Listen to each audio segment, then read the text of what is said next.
Good morning all of you student।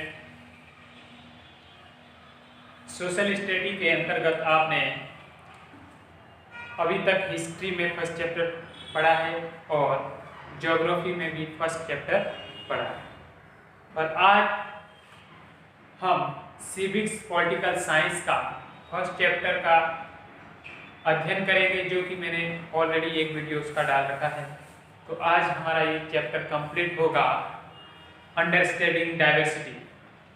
आपको मैंने पहले भी समझाया है, जिन बच्चों ने पहले वाला वीडियो नहीं देखा है वो पहले उसे देखे, उसके बाद ही इस वीडियो को देखें, क्योंकि मैंने इसमें 50% इस चैप्टर को मैं पहले वाले वीडियो में स्टडी करवा चुका हूँ। आज जो वीडियो है वो 50% जो बचा हुआ चैप्टर है उसका अध्ययन करेंगे हम और इस पे देखेंगे कि किस तरीके से जो हमारे कंट्री के अंदर डाइवर्सिटी है, एक विविधता है, वो किस तरीके से है, इसके बारे में हमने अध्ययन करना है।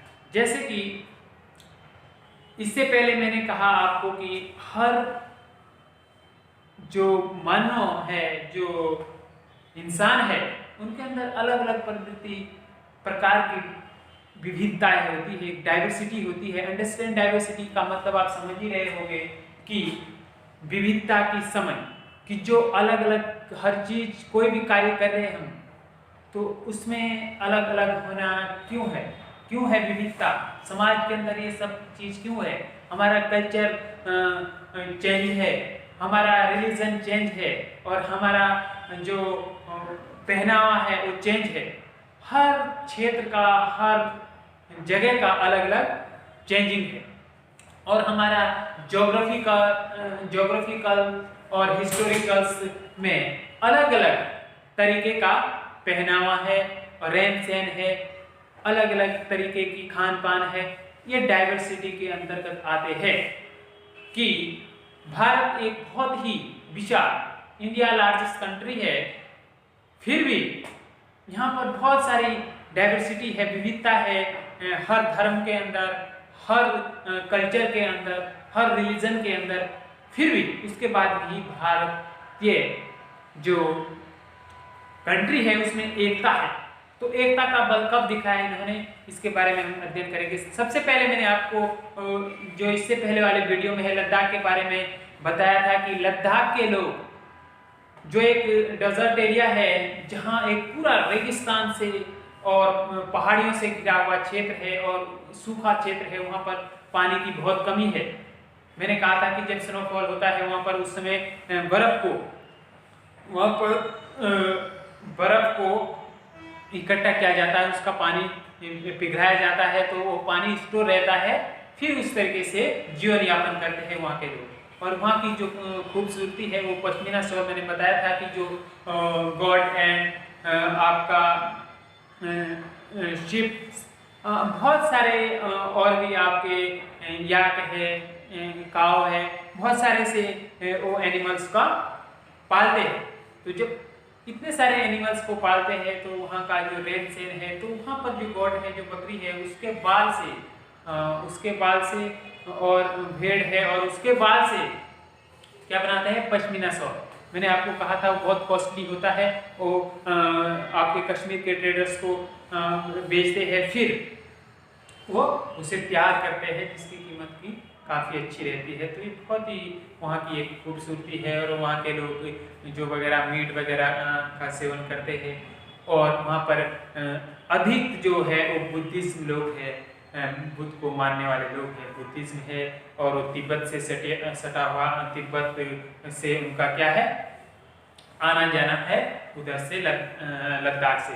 तो लद्दाख एक विविधता वाला क्षेत्र है, एक डाइवर्सिटी क्षेत्र है, फिर भी वहाँ के लोग किस तरीके से मैनेज कर रहे हैं, इसी को आपने जानना है कि वहाँ पर पानी जितना होना चाहिए उस आवश्यकता का नहीं है, फिर भी वो किस तरीके से अपना रहन सहन कर रहे हैं और किस तरीके से अपनी आय का वो कर रहे हैं कि किस तरीके से उनकी पैसा आएगा। तो वहाँ पश्मीना शॉल वगैरह, वो जो ऊल है वहाँ की, वो बहुत कॉस्टली है।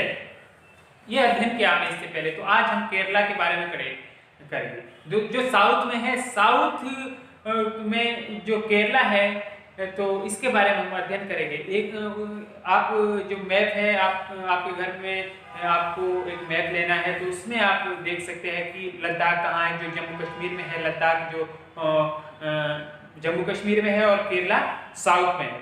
तो जो केरल है, तो केरल के अंदर क्या चीजें थी, क्या यहाँ पे डिफरेंस था। एक समुद्री जो पूरा सी शेप से पूरा तरीके से घिर चुका है, और चारों तरफ पानी ही पानी है उधर। और फिर भी वहाँ पर एक मछली पालन, मछली का एक वहाँ का जो केरल के लोगों का जीवन यापन है, वो मछली को जाल में फंसा के और उससे अपना क्या करते हैं, जीवन यापन करते हैं। तो किस तरीके से केरल का विकास हो रहा है, किस तरीके से वहाँ के लोग, एक डाइवर्सिटी, एक विविधता है वहाँ भी, वो बहुत फेमस था।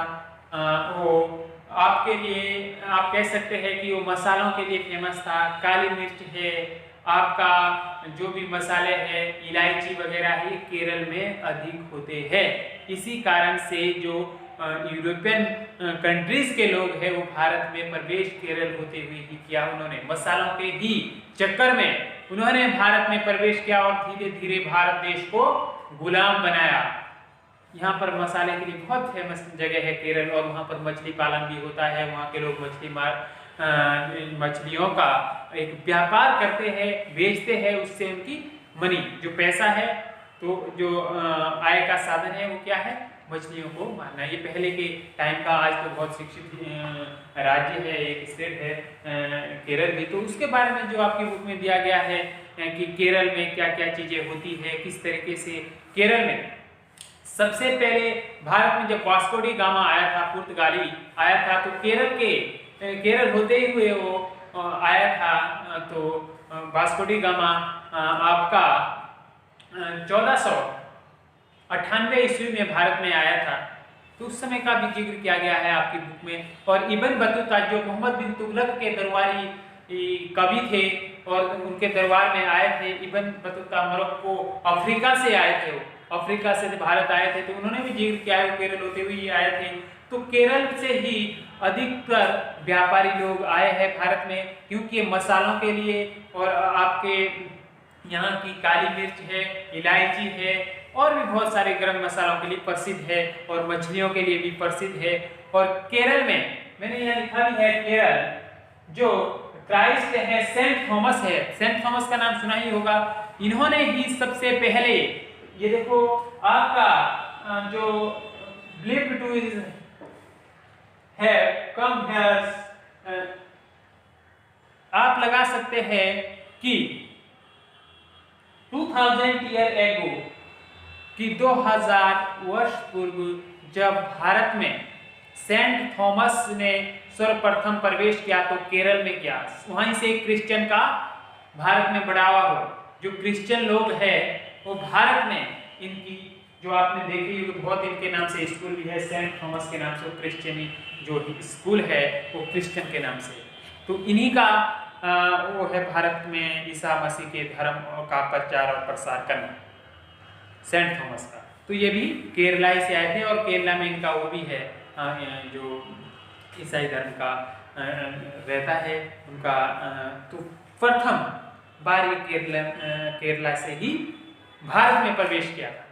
तो केरल एक बहुत ही प्रसिद्ध जगह है, एक बहुत ही अच्छी कह सकते हैं। फिर भी वहाँ पर किस तरीके से जीवन यापन होता है लोगों का, ये सब चीज़ हम इस बुक के अंदर है। तो आपने इसको अच्छे से पढ़ना है। तो फिर एक इसमें ये दिया गया है कि डाइवर्सिटी, जो अंडरस्टैंड डाइवर्सिटी है हमारा लेसन है, तो उसमें की विविधता होते हुए भी इंडिया में एकता है। जैसे कि हम ले सकते हैं जो हमारा भारतीय स्वतंत्रता आंदोलन है, कि जो भारत में स्वतंत्रता के लिए, भारत में जो लड़ाई हुई स्वतंत्रता के लिए, आप जलियांवाला बाग हत्याकांड ले लो। तो जब जलियांवाला बाग हत्याकांड अमृतसर में 13 अप्रैल 1919 को हुआ था, तो उस समय की जो घटनाएं थी, तो सभी लोगों ने एकता का बल दिखाया। उसमें बहुत सारे भारत के लोग मारे गए थे, जनरल डायर ने उसमें गोली चलाई थी। तो बहुत ही ये दुखद घटनाएं थी उस समय। फिर भी एक विविधता होते हुए भी, एक डाइवर्सिटी होते हुए भी, कंट्री में अलग अलग कल्चर होते हुए, अलग अलग धर्म होते हुए भी हम भारत के लोग एकता दिखाते हैं। इसलिए आपने इस लेसन से ये सीखा है कि डाइवर्सिटी होते हुए भी, अलग अलग विविधता होते हुए भी हम एकता दिखाते हैं, जो कि हमने भारतीय स्वतंत्रता आंदोलन में दिखाई, जिसके कारण हमारा देश फ्रीडम हुआ। और उसमें हमारे पंडित जवाहरलाल नेहरू, जो हमारे प्रथम प्रधानमंत्री है भारत के, तो उनका बहुत बड़ा योगदान रहा है। उन्होंने एक बुक लिखी थी, डिस्कवरी ऑफ इंडिया, बहुत ही इंपॉर्टेंट बुक है डिस्कवरी ऑफ इंडिया, भारत की खोज। इसमें इन्होंने बहुत ही अच्छा विवरण दिया है कि हमारे देश में इतनी विविधता होते हुए भी, हम अंग्रेजों के गुलाम रहते हुए भी एकता का परिचय दिया है फ्रीडम होने में इंडियंस कंट्री के लोगों ने। तो ये हम इस लेसन के अंतर्गत ये सब चीज़ें हम पढ़ते हैं। तो आपने इसमें रविंद्रनाथ टैगोर जी का भी वर्णन किया गया है, जिन्होंने नेशनल एंथम, जो हमारी राष्ट्रगान है, उसकी रचना की है। तो रविंद्रनाथ टैगोर ने भी उसमें एकता का परिचय दिया है। जो हमारी राष्ट्रगान है जिसको हम गाते हैं, उसमें एकता का परिचय है कि भारत एक विविधता का देश होते हुए भी एकता में बल रखता है। हमारे कल्चर अलग है, हमारा पहनाव अलग है, हमारा धर्म अलग है, लेकिन उसके बावजूद भी हम एकता में विश्वास रखते हैं और एक साथ चलते हैं। ये इंडियन कंट्री का क्या है, पावरफुल कंट्री की पहचान है। तो आपने इस लेसन के अंतर्गत जो सबसे मेन इसमें दो स्टेट के नाम थे, जो कि एक जम्मू कश्मीर के अंतर्गत लद्दाख था और एक केरला। लद्दाख और केरला से ही क्वेश्चन इसमें पूछे जाएंगे इस लेसन के अंतर्गत कि जो ये क्षेत्र है कि इसमें क्या डाइवर्सिटी है, अलग प्रकार के इनका रहन सहन, खान पान, इनकम का क्या साधन है, ये सब चीज़ें हम इन दो स्टेट के अंतर्गत हमने पूरा पढ़ लिया है। अब आपने घर में पूरे लेसन को रीड करना है, फर्स्ट लेकर लास्ट तक 2 या 3 बार अच्छे से रीड करना है। नहीं समझ में आता है तो वीडियो को देखना है कि सर ने क्या कहा कि जम्मू कश्मीर में क्या चीज़ पाई जाती है, तो लद्दाख में, और आपका केरला में क्या चीज़ है। सेंट थॉमस केरला आए, इब्न बतूता आए जो मोहम्मद बिन तुगलक के दरबार में आए, तो वो एक कवि थे, उन्होंने केरला के बारे में लिखा है कि ये काली मिर्च, इलायची वगैरह मसालों के लिए प्रसिद्ध था। तो इन चीज़ों को आपने याद रखना है। सेंट थॉमस ने सबसे पहले भारत में नींव रखी, ईसाई धर्म की जो नींव रखी वो सबसे पहले सेंट थॉमस ने भारत में रखी। तो ये चीज़ें आपने बहुत सारी याद रखनी है। डिस्कवरी ऑफ इंडिया जो पंडित जवाहरलाल नेहरू ने लिखी थी, डिस्कवरी ऑफ इंडिया, ये बुक है, ये आपने याद रखनी है, भारत की खोज।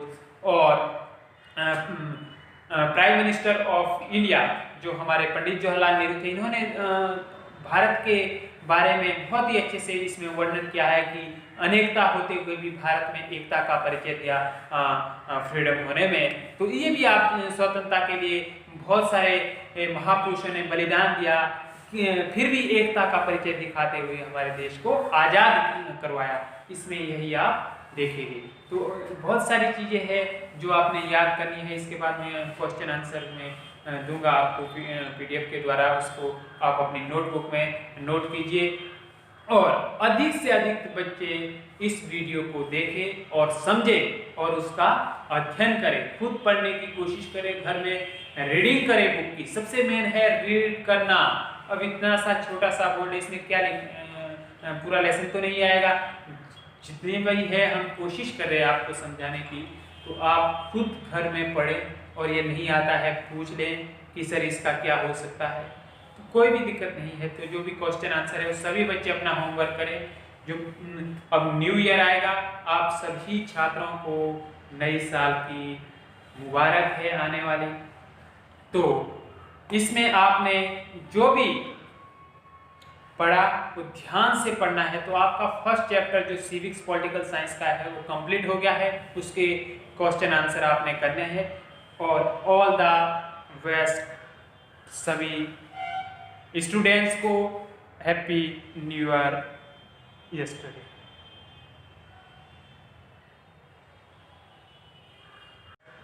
सभी स्टूडेंट्स को